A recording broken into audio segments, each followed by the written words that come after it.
It's time for the Larry H. Miller Utah Summer Games at Southern Utah University in Cedar City. Register today to participate in the 40th anniversary season of a Utah sports tradition at utahsummergames.org. Participate in over 50 sports around the state. Then plan to join the opening ceremonies Friday, June 5th, presented by State Bank of Southern Utah. Register today to participate in the 40th anniversary season of the Larry H. Miller Utah Summer Games. Mom, can you tell me a story? Sure. Once upon a time, a mom needed a new car. Was she brave? She was tired, mostly. But she went to Carvana.com and found a great car at a great price. No secret treasure map required. Did she have to fight a dragon? Nope. She bought it 100% online. From her bed, actually. Was it scary? Honey, it was as unscary as car buying could be. Did the car have a sunroof? It did, actually. Okay, good story. Car buying you'll want to tell stories about. Buy your car today on Carvana. Delivery fees may apply. This is Jay Scott and Ben Anderson on 97.5, the KSL Sports Zone. Jake and Ben, 97.5, the KSL Sports Zone. Jake Scott, Ben Anderson, happy Monday to everybody. Hey, May 14th, Ben, it's coming up. Beehive Meals opens their new production facility in Ogden. Tune in as Scotty G and the coach go live, bringing you all of the action of their grand opening there with Beehive Meals. Big day yesterday for the Jazz. They get a little lottery of success. They're going to be picking at number 2. Of course, our next guest does a fantastic job, if I could speak, covering the Jazz for the Deseret News. She's our good friend, Sarah Todd. What's going on, Sarah? Hey, Sarah. Hey, guys. Just coming to you live from Chicago, and yesterday was absolutely quite the day. So, Sarah, you were in the combine, or not the combine room, the draft lottery room, and I have a lot of people ask me how it works, and I say exactly what you have told me, because I've not been in the room, and this is what, the third, fourth time you've done it? Yeah, this was 4 years in a row that I've been in the room. Okay, so how did this year feel different than previous years? I'm sure the Victor Wembanyama year felt very strange because it was such a big prize at the top, and then the Cody Williams year, probably not so much. How would you compare last year or this year to what you'd seen in the previous 3? Yeah, you're right about, like, the Wemby year. There was so much tension because in the lottery drawing room, you know, there's a few minutes, maybe 10 minutes when everybody's getting into the room, because as we're all filing in, it's the media members, all of the NBA league office people that are in the room, and then the representatives for each team. We all have to kind of go through metal detectors and give our phones and Apple Watches, any recording devices or anything that can transmit information. We have to have those sealed in a bag that are outside of the room before we can go in. And so it takes a little while, and so you're kind of just milling around at first. And then after a few minutes, it's like, okay, we're going to get started. And unlike the broadcast where there's kind of the ramp up and they start at the 14th pick and go up to the first, in the drawing room, once it starts, there's 4 balls. There's 20-second mix before the first ball is picked. They mix for 10 seconds in between each ball. So after the first 4 balls are picked, we know the number one, like who's getting number 1. And so like the Wemby year or last year when it was going to be who was going to be the number 1 team and who was going to get Cooper Flag, so much tension just waiting for that first name to be called and for everyone to know. And this year, it felt like there was a lot riding on not only like the tanking teams, and there's going to be lottery reform after this year. So it was like the teams who tank this year, this might be the last year where you can really tank hard and give yourself the best odds at getting a high pick.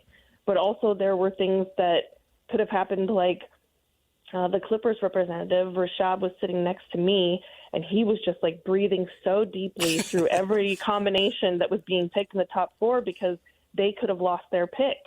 And so that they landed at number 5 was best case scenario for the Clippers. And so the sigh of relief that came out of his body after the drawing was done was like you could just feel that the weight of the world was off of his shoulders. But also recently, in recent years, there hasn't been a lot of emotion. I think because there was so much tension, like the Wemby year, the Cooper Flag year, that, you know, when these team representatives find out, like, oh my God, that we got the number 1 pick, it's like they've been clenching their muscles so tightly and like not breathing for the last 2 minutes that they just kind of breathe and sit there stoically. And so it was really, really nice this year because, you know, Michael Winger from the Washington Wizards, Washington's announced number 1, he sits there stoically. But when the Jazz are announced that the combination for the second draw belongs to them, Austin Ainge, he does the, Tiger Woods fist bump, and he says, yes. And it was just so nice to see emotion. And the third combination that was drawn was also Utah. And so that gets discarded, but it was just like punctuation, like all the work we did gave us the best odds, so much so that the second and third combinations were drawn for us. We get a high pick. We did it. I did see that report, Sarah, and my initial reaction was the Jazz get the shaft for how many years in a row? And then they hit the number 2 and the number 3 in the same draft. Sarah, didn't the Spurs win like the first 4, though, for the Wemby draft? Yeah, there was 2 drawn in a row for the Spurs on the Wemby year, and then I think it was like Houston was drawn twice also that year, a couple of picks down, and so it happens, but not all the time. But when it does happen, kind of everyone in the room kind of like looks around and smiles like, yeah, it would have been them no matter what, Okay, Sarah, so you've been to the Combine before. You're there again now. How do you think the Jazz are going to approach this differently, knowing that they've got the number 2 overall pick versus like 7, 8, 9, 10, where they've drafted previously? Yeah, I talked with Austin Ainge about that a little bit in the drawing room, and it just makes their life so much easier, right? Because when you're picking 6, 7, 8, not only do you have to have your rankings and like your big board according to like what you and all of the rest of the Jazz front office think, but then you also have to kind of guess what everyone else's boards are going to look like and make contingency plans for every possible scenario up until that point, which does get murky basically like after the top 5. But with the number 2 pick, you only have to know who you have ranked 1 and who you have ranked 2. That is all you have to know. And so there's not too much work that they need to do. I mean, they've done years of work on these guys leading up to this. And so it is really about just getting in a room with them and pouring over the medicals. Like at this point, those are the 2 most important things, is like really getting a feel for who these kids are. And when I say who these kids are, we're really honestly talking about AJ DeBonsa and Darryn Peterson, right? And getting in a room with them and then also looking over all the medical stuff. Sarah, covering the Jazz, obviously, I know you get it's not exactly easy to watch college basketball, but do you have any thoughts on those 2 players from your trained basketball eye? Yeah, I've watched quite a bit, and I don't think that there's a wrong answer for who should go number 1. Obviously, there's, the red flags and the thoughts about Darryn Peterson, and, now we have a little bit more information about what was going on with him this year at Kansas, but I think that there's still a lot of questions to be answered on that front and to figure out really if he's in the clear at this point and if all of the questions from his medical team and maybe medical teams that he'll be working with in the future, if there's any concerns there at all. If there are no concerns, it is really hard for me to not want to go with Darryn Peterson. And I understand that the BYU connection is really enticing for a lot of people, and the athletic ability of AJ DeBonsa is incredible. But the Jazz have such an opportunity to have a guy like Darryn Peterson who could really be like just the maestro for your offense for however many years into the future that you can keep him. And getting a guy like that is so enticing, and he's so crafty, and he's so special. I'm really high on Darryn Peterson. Sarah, I talked to a couple of people yesterday. I know you've been beating the streets and getting to talk to everybody, especially there in Chicago. I didn't get the impression there was this strong desire to trade up in the draft. That was my takeaway. Did you feel similarly or differently? Yeah, I feel pretty much the same. I think that there was a couple of reports that came out of the lottery drawing room where, Michael Winger from the Wizards and also Austin Ainge saying that, they'd be willing to listen to offers. But that's really kind of like the perfunctory answer, right? They're not going to say like, hey, Austin, would you be willing to listen to offers to trade up or trade down? And they're not going to say like, no, tell everyone in your article today, no one call us. We will not be picking up the phone. No, that's not what these guys are going to say. They're going to say, yeah, we're going to listen to anything. Call us and give us your best offer. That doesn't mean it's going to happen. I think that the whole Jazz front office is so happy to give Jazz fans this and to actually make the selection at number 2. Same thing with the Wizards. It feels like it would be a slap in the face for the franchise if you were to say, like, we got the number 1 pick. Now everybody wave goodbye to that because we're going to try and turn it into a couple of things. The right thing to do, the thing to do that has the best optics for both of these teams is just make the picks at 1 and 2. Regardless of who they pick, Sarah, what do you think the ceiling is for this Jazz team next year? Realizing it's way early, of course, we won't hold you to it, but what do you think? Yeah, I was trying to go over that a little bit last night, thinking, where they finished, how many wins they had, trying to think about how many wins they would have had if they weren't manipulating the rotations and the roster, if they weren't shutting guys down, what that would look like if Walker was on the team throughout the season, what it would look like with Jaren on the team throughout the season, adding someone like Darryn Peterson, like how many more wins could you expect throughout the season? And kind of like taking into the idea that there's going to be learning curves and there's going to be bumps for a lot of these guys, for Jaren coming to a new team, for Walker having been out for an entire year away from the game, for, an incoming rookie, for how that might, change the starting lineup. Like, is Ace going to start the year off the bench? Is the rookie going to start the year off the bench? Is it going to eventually move Keontae to the bench? Like, how is this all going to work together? It means that there's going to be a lot of bumps. But even with those bumps, I think that the talent on the team, like, you should expect no less from this group than at least a play-in. And frankly, like, they should win a play-in game. They should be able to make a first-round series for the playoffs. Now, of course, if you come in as an 8 or a 7 seed in the playoffs in the Western Conference, you're probably going to come up against the Thunder or the Spurs, and you will probably lose that. But for the very first year out of these 4 tanking seasons, out of a massive, massive rebuild, to make it to the playoffs the first year out of that would be a wild success. But also, I think it should be the expectation. Do you think winning the lottery changes the Jazz's thoughts on what to do with Walker Kessler this summer?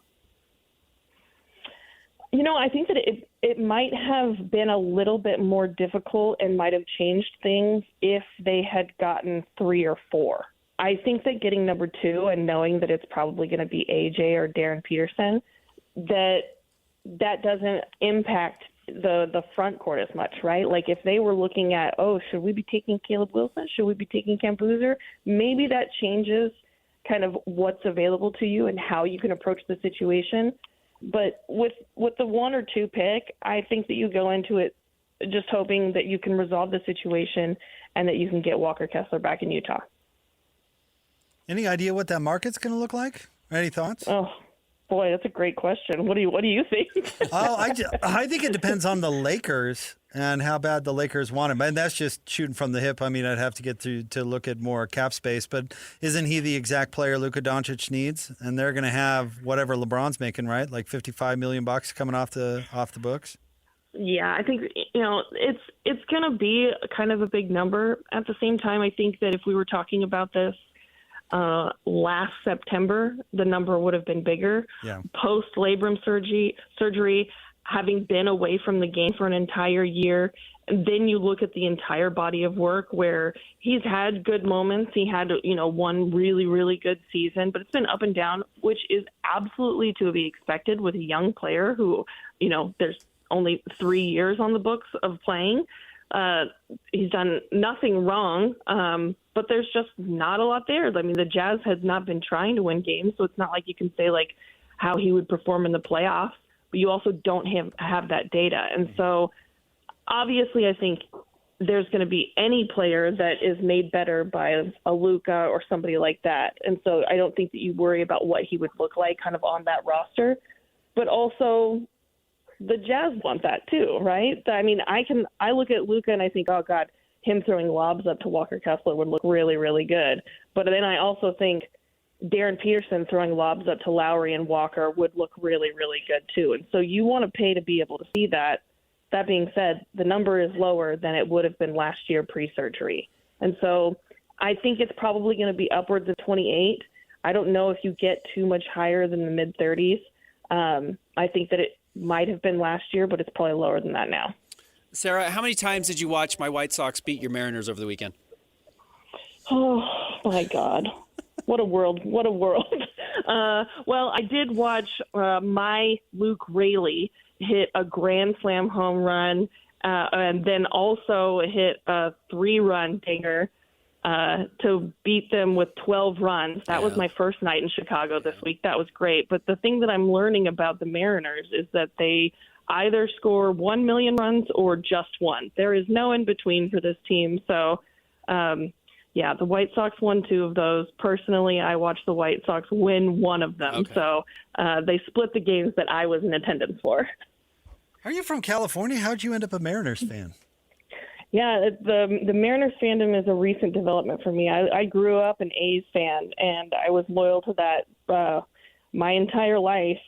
But John Fisher is a horrible person. He's a horrible owner. The only thing that he could do that would be good in this world would be to sell the team and then to never see the light of day and never speak to anyone ever again. That's what I want for the A's. And the last couple of years, I decided that sports should be fun. As a fan, I should be having fun. I should not be begging and praying for the owner of the team that I love to sell the team because he hates me as a fan. He does not appreciate me, and he doesn't want me to have nice things. And I'll tell you 100% there was not a chance that I was going to become a Las Vegas Athletics fan. And so my fandom needed to move, and I picked up the Mariners. I like it. I think you should be able to be a free agent fan. Absolutely. You should be a fair weather fan. Everybody should be. I can't believe they're playing in Sacramento. No, and that's so depressing. Like hearing guys talk about how, like, you know, they're getting called up and they're making their major league debut, even as a visiting team, not even just the guys on the A's team, but they're like, wow, doesn't it suck that you get called up and you're in Sacramento and you make your major league debut in a minor league park? Like, it's just embarrassing what John Fisher has done with the Athletics. It's absolutely abhorrent. Well, Sarah, listen, thanks for coming on. And we know that, you're out and about and maybe not in the newsroom 24/7, but it is in the building basically right next door. So feel free to come on by and say hello. Yeah, I love seeing you guys. And, man, I can't wait for the draft and to find out what's actually going to play out with this team. Enjoy the combine, Sarah. Thank you. Thanks a lot, guys. See you, Sarah. There you go. That's Sarah Todd. Covers the Jazz for the Deseret News. Does a great job. Yeah, love Sarah. How long has Sarah been here now? 4 or 5 years longer? Let's see. I was in Chicago with her in 2019. Yeah. It was pre-COVID. So, yeah, at least 2019. No, she does a good job. I told you that because we have different dinner schedules with our respective jobs, Ben, I don't see her that often. But when I do, for some reason, I am the most awkward communicator on the planet with her specifically. Okay. And I don't get why. She probably just hung up the phone saying, I can't believe I went on there with that bozo. Because every time I see her, I say something stupid. That was great. Did it go okay? No, I thought that was A+, and awesome for Sarah to be on the ground there. I finally get to call Jake Scott a bozo. Oh, man. I'm sure she's called me that worse. What is that idiot talking about? So I'll be curious to see what she says also coming out of the combine this week and, kind of the conversation. She certainly seems to think it's narrowed down to Darryn Peterson and AJ DeBonsa already. So I'll be curious to see where this all stands leaving the combine and how this narrative is going to shift, because this is what is being talked about today is not what's going to be talked about 3 weeks from now, just because of narrative fatigue. And people change the conversation just to change the conversation. Then it may circle back. It may never come back. I'm curious to see this process because it's going to be a long one. As nice as it is, I think, for fans to not be worrying about 8, 9, 10 names, you're worrying about 2 or 3 names right now. It's going to be a long process. The 6 weeks. It's going to be really interesting.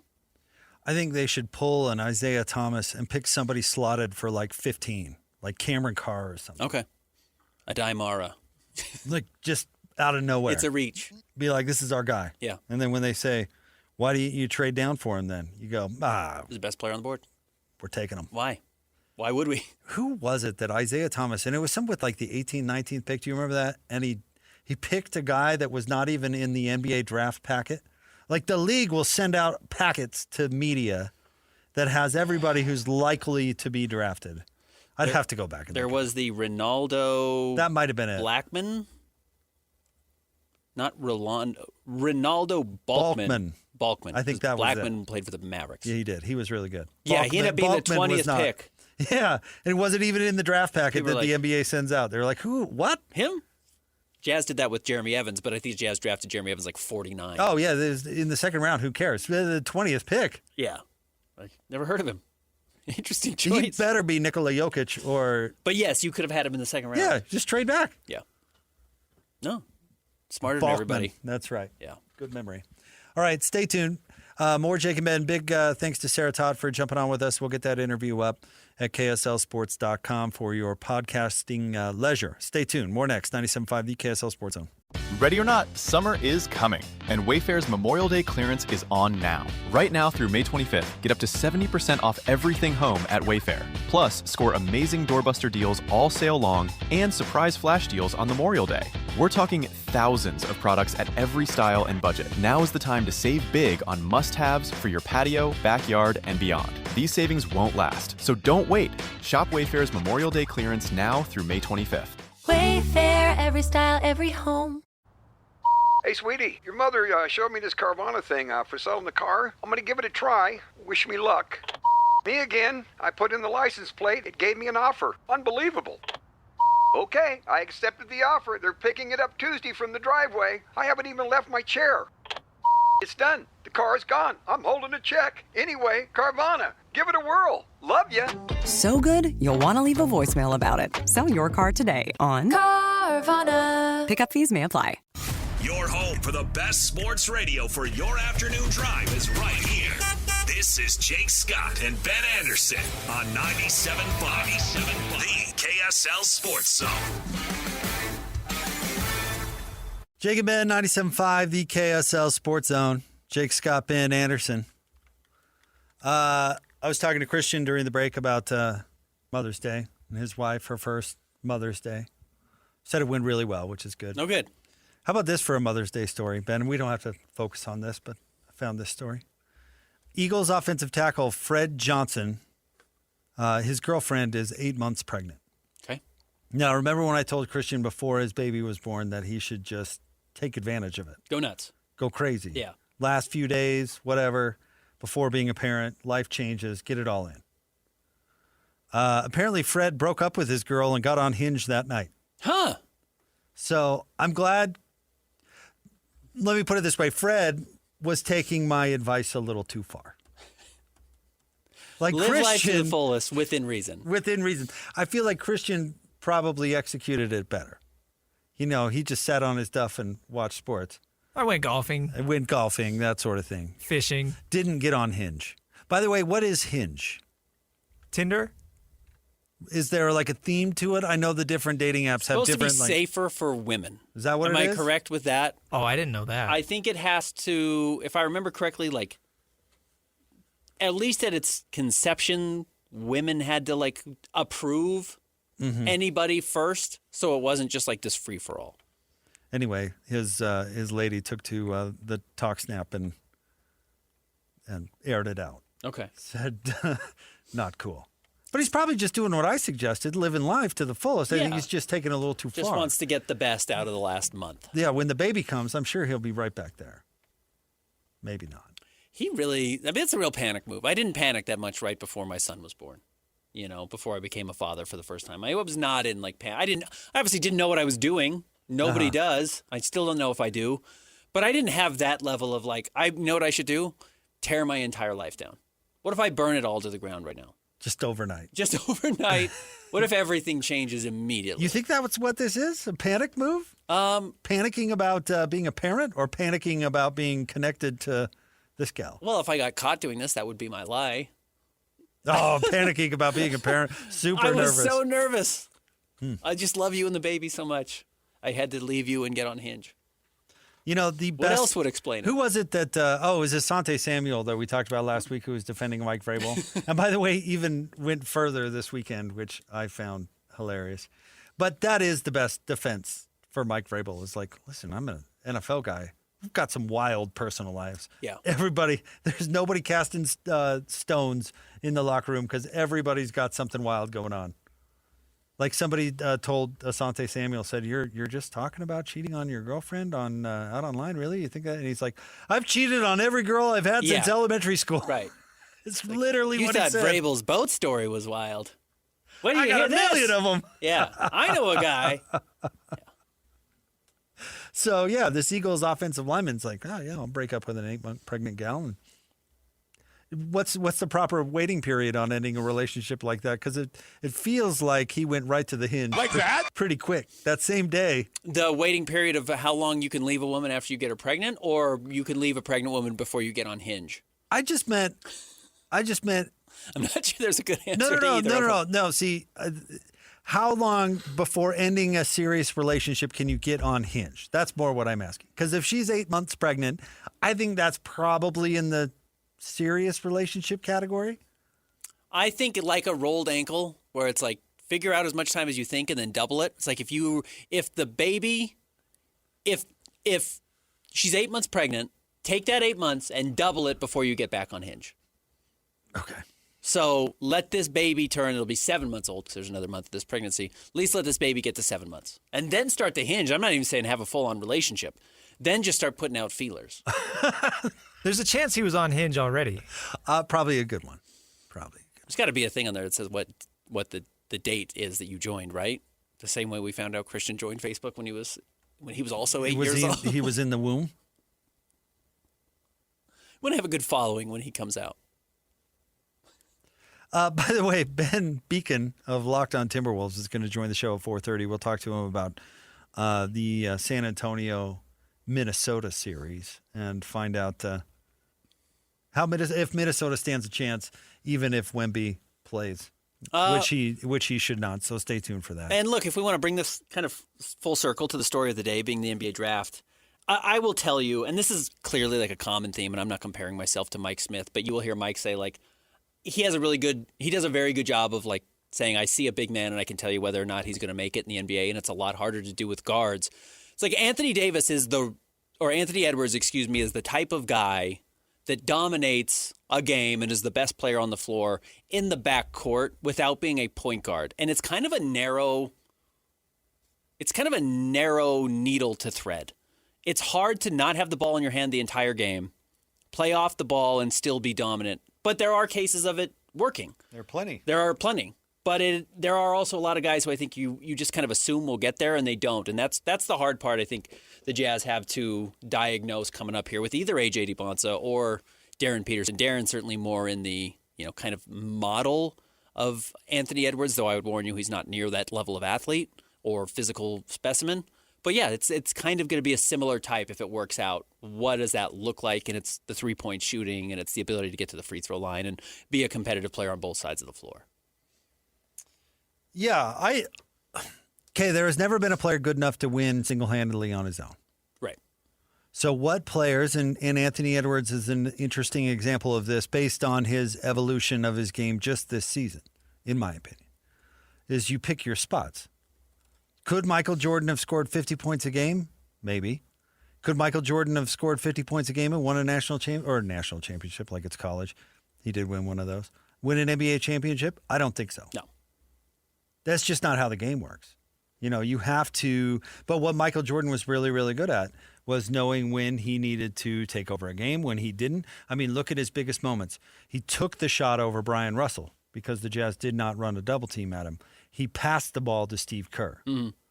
Both plays were series clinching plays, right? Was the Steve Kerr one to win the series, or was it just the game? No, it was to win the series. Both because he hit the game winner in the first game, and I think hit Steve Kerr, even though I think that was the second series. But yeah, neither here nor there. But the point is, that was the first series. He knew exactly what to do to win.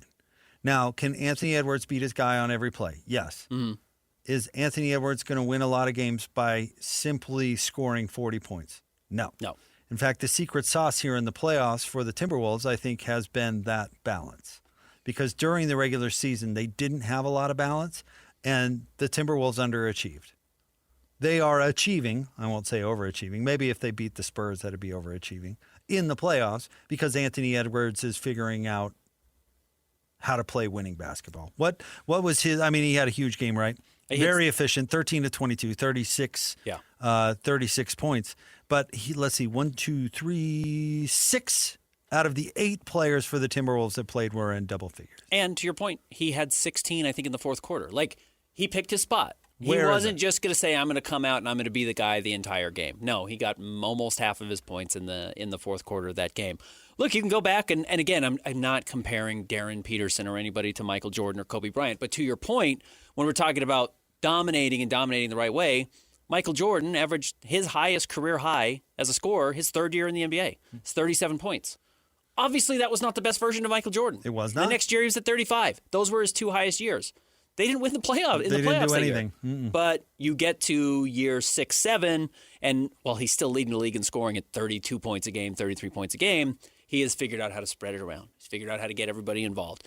Kobe, his great scoring years, the years he scores 81, the years he scores 60 through three quarters that everyone talks about, well, that was 05, 06, and 06, 07. Those are right in between. Champions with Shaq and champions with Pau Gasol. It's like, yeah, he did everything, but everything was not good, and they needed to get better players around him. But that was actually, while it was the most prolific version of Kobe, was not the best version of Kobe. And knowing what that has to look like is tricky. It's like a really hard thing to do. But when a guy gets there, a la Anthony Edwards or a la Kobe Bryant or a la Michael Jordan, they become ultra valuable players. It's just not a lot of guys get there traditionally. And maybe it helped for Michael that everybody was already calling him the greatest of all time before he even won a dang thing and had all those accolades and didn't have to really worry about making a reputation for himself and to let him evolve as a player. Because he was, we talked about how do you measure heart. Say what you will about Michael Jordan, that dude was all heart. And you put all heart into an athletic body like that with that much skill, and man, you're going to have something special. Like that? And ultimately, he just wanted to win, and that's what you've got to find. Do you think ultimately Luka just wants to win? I don't know if I would put Luka in the same. I would say no. Do you think James Harden, some of those guys, ultimately wanted to win? No. Rusty Westbrook is a little different, maybe, because that guy does have a lot of heart, but his game never evolved. Even now, why won't teams sign him? Yeah. Because he won't. He's a selfish player. Yeah. No, I think it's totally fair. I think it's a totally fair criticism. So, I mean, what's interesting about this conversation is you're not getting this deep into the weeds on stuff like that if you have the number 8 pick. Like that? And also, to separate Luka out, like Luka is a point guard. Luka does have the ball in his hands the entire game, and Michael did not, and Anthony Edwards does not, and Kobe did not, and Dwayne Wade did not. Like, they had the ball a lot. Their usage rate is through the roof. Don't get me wrong, but it's not everything. And identifying a guy who has the ball in his hands all the time, it's kind of easy to see what they do. Seeing the nuance of guys who play off the ball, which, by the way, Darryn Peterson will play way more off the ball in the NBA than he did in college. I think he was probably miscast. We'll have to talk to a bunch of Kansas people over the next 6 weeks just to kind of get a sense of what they saw from him, the same way we did with Ace Bailey last year.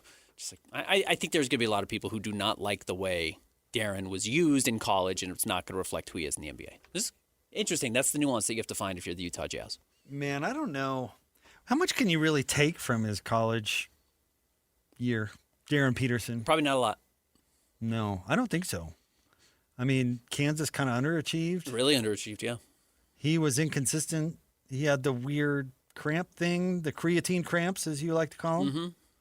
Never heard of it before. No one has. But I don't know what you really got.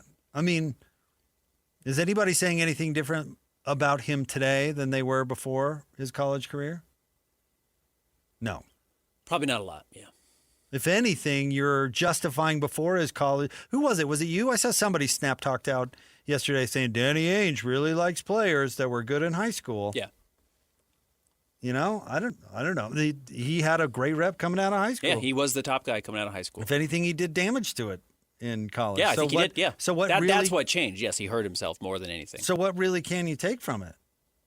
I don't know. If anything, you've got to dismiss the bad stuff if you're trying to talk yourself into it. Remember, Keontae George was the 5th overall recruit in the country, goes to Baylor. They have 2 other point guards on the team, so he plays small forward. He's out of shape. He's really heavy.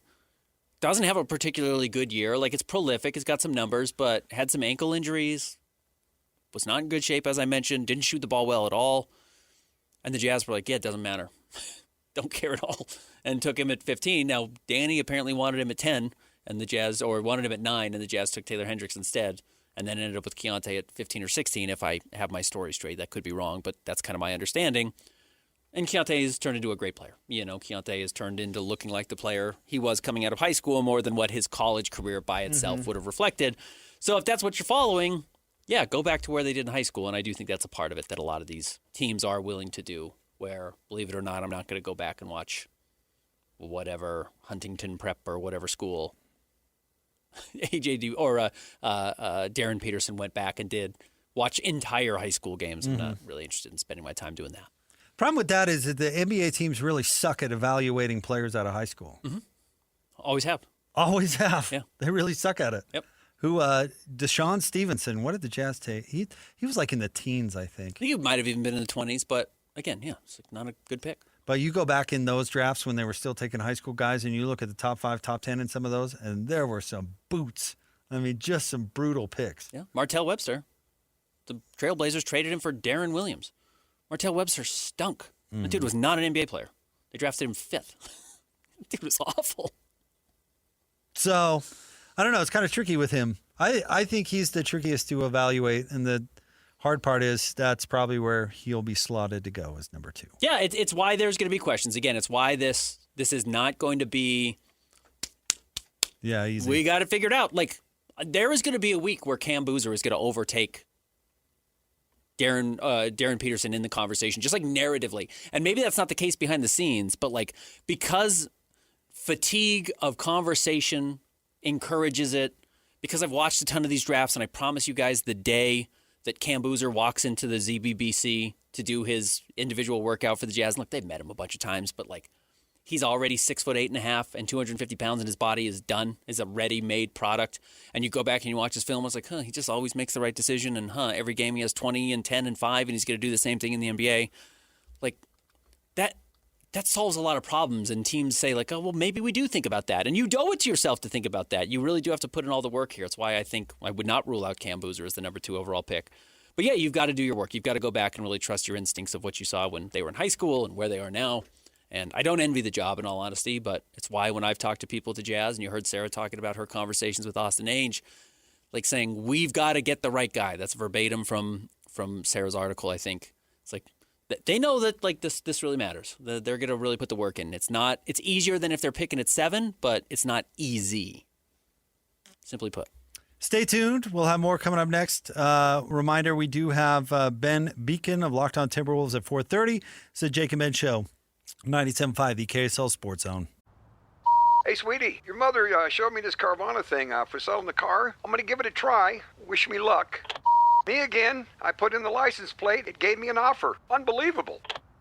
Okay, I accepted the offer. They're picking it up Tuesday from the driveway. I haven't even left my chair. It's done. The car's gone. I'm holding a check. Anyway, Carvana, give it a whirl. Love ya. So good, you'll want to leave a voicemail about it. Sell your car today on Carvana. Pickup fees may apply.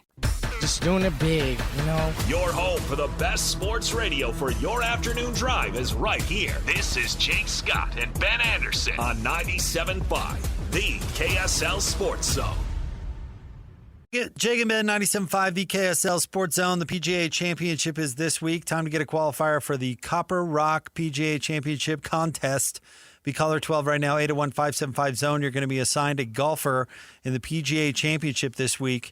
We'll assign one golfer or one of the top 25 players in the world to a listener, and then each listener or another listener will be assigned the field. The winner will receive a Copper Rock logo golf bag, a $100 gas gift card. It's all brought to you by Copper Rock, where the pros play.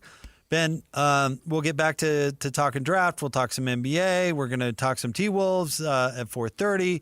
But I've got a pretty crazy, funny story real quick. Okay.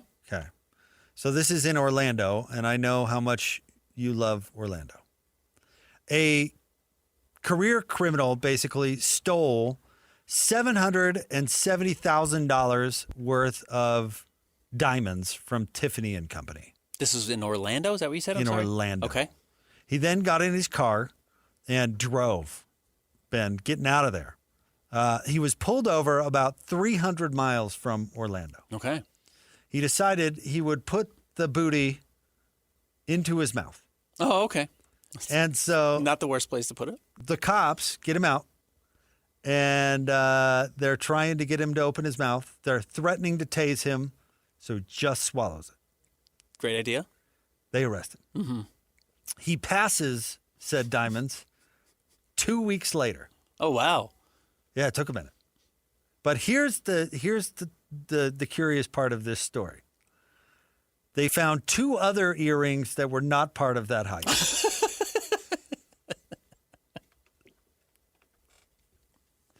It's not so much about the value. I just like eating diamonds. I just like eating jewelry. Let me see. Oddly, it would also contain 2 other earrings, which were not part of the Tiffany haul. How the jewelry got inside, this guy's name is Gilder, is a mystery. Well, I guess the simplest explanation would be that he had knocked off multiple locations. Maybe nobody reported these earrings missing, and he decided, well, they're going to come for me for all of this. If they find the diamonds, they'll certainly find the earrings, so I'm just going to eat all of it? That would be my guess. Are we talking like raw diamonds here? Probably cut. I don't mean uncut diamonds, but like not as a part of wedding bands. No, I think it's just the diamonds. Okay. But these earrings apparently But earrings have pokey things on them. Think they were hoops? Yeah, whatever it is.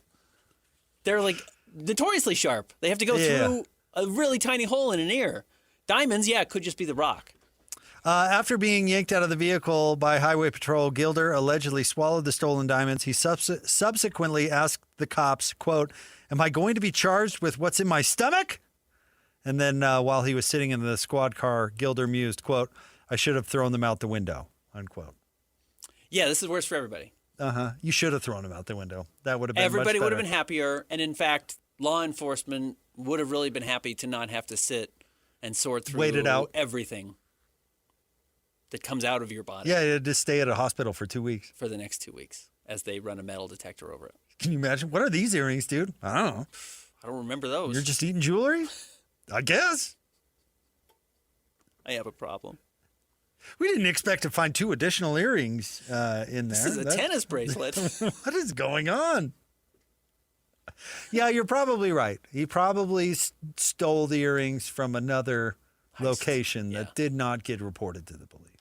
Down the hatch. I do think it's funny. He probably thought he owned the cops, right? Like, what are you going to do? What are you going to do? Arrest me? Oh, yeah. Yeah. Yes. Yes, absolutely. We're going to arrest you. For 780, how much was it? Let's see here. It was like $700,000. Yeah.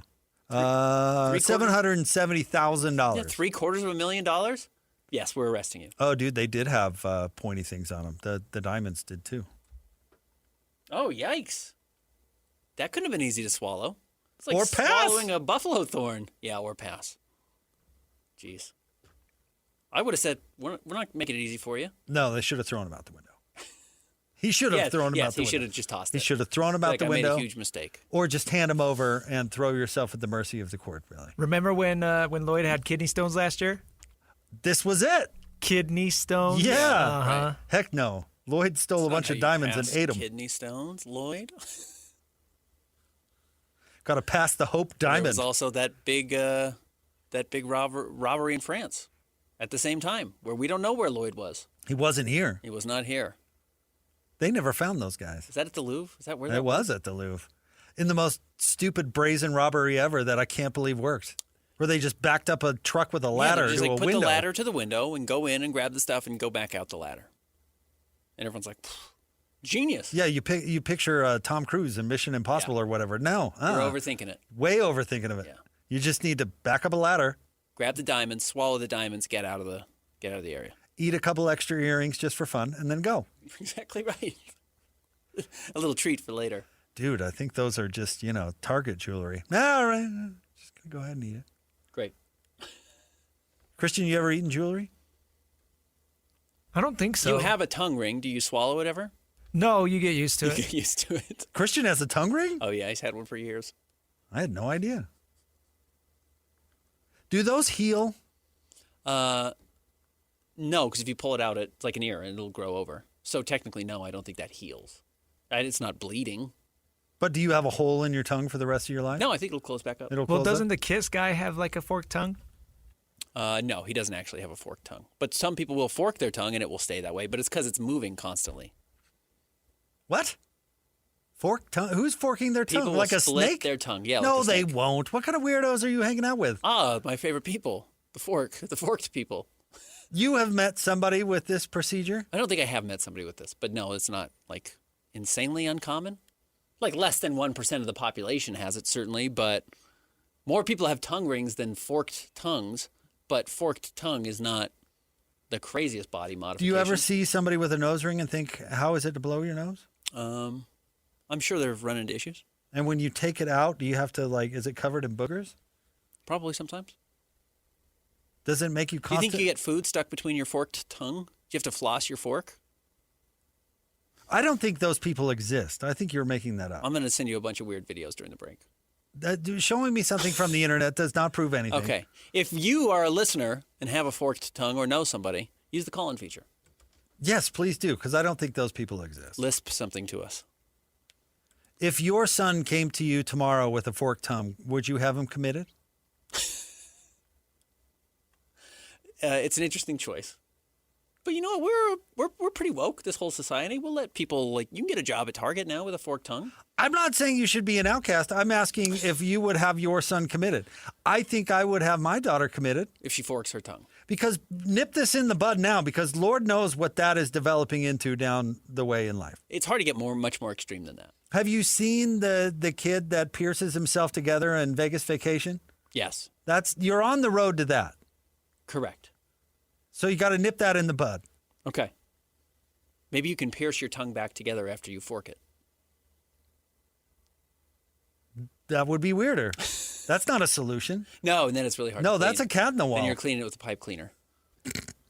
All right, stay tuned. We'll get back to basketball coming up next. Jake and Ben, 97.5, the KSL Sports Zone. Mom, can you tell me a story? Sure. Once upon a time, a mom needed a new car. Was she brave? She was tired, mostly. But she went to Carvana.com and found a great car at a great price. No secret treasure map required. Did you have to fight a dragon? Nope, she bought it 100% online. From her bed, actually. Was it scary? Honey, it was as unscary as car buying could be. Did the car have a sunroof? It did, actually. Okay, good story. Car buying you'll want to tell stories about. Buy your car today on Carvana. Delivery fees may apply. Insurance isn't one size fits all, and shopping for it shouldn't feel like squeezing into something that just doesn't fit. That's why drivers have enjoyed Progressive's Name Your Price tool for years. With the Name Your Price tool, you tell them what you want to pay, and they show you options that fit your budget. Enough hunting for discounts, trying to calculate rates, and tinkering with coverages. Maybe you're picking out your very first policy, or maybe you're just looking for something that works better for you and your family. Either way, they make it simple to see your options. No guesswork, no surprises.